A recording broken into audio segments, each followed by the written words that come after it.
Hello, this is Anthony Gantt again, and we're going to talk about book writing once more. A lot of times when you're writing a book, a lot of people have trouble coming up with a title. And sometimes they think that the title that they have is something the first thing they thought about in regards to writing the book.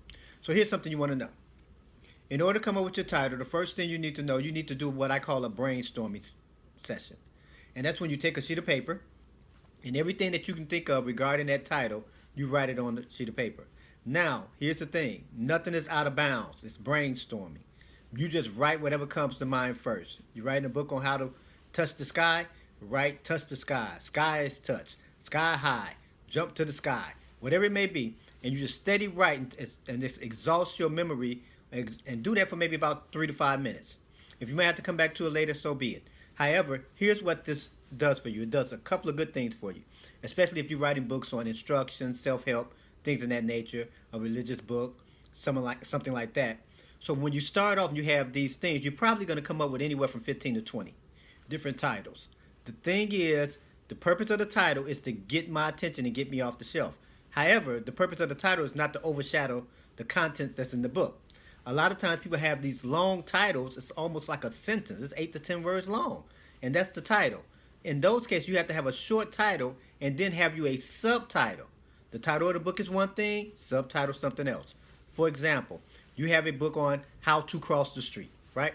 You don't want to have a title, look both ways, crossing the street, and cross the street better than anybody else. That's too long, too long, too long, too long. So you just may have something, crossing the street in the city, crossing the street when it's raining, and subtitle, learn how to cross the street in all type of seasons.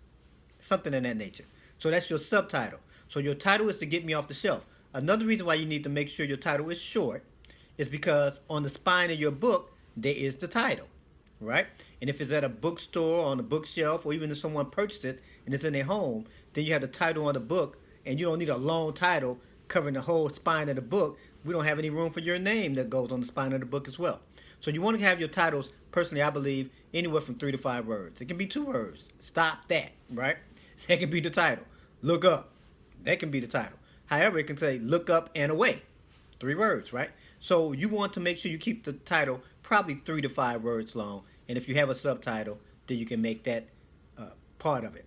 Now, going back to the brainstorming session, when you come up with the brainstorming session and you're writing these things down, sometimes you'll be able to pick something out of the third statement you wrote and the 21st statement that you wrote, and you took 2 or 3 words out of each one, and that becomes the title. Nothing you have never thought of before. So that's what that works for. Secondly, some of those things you came up with could be titles of chapters in your book when you start writing your book and outlining it. So the thing is, your title is to get you off the shelf.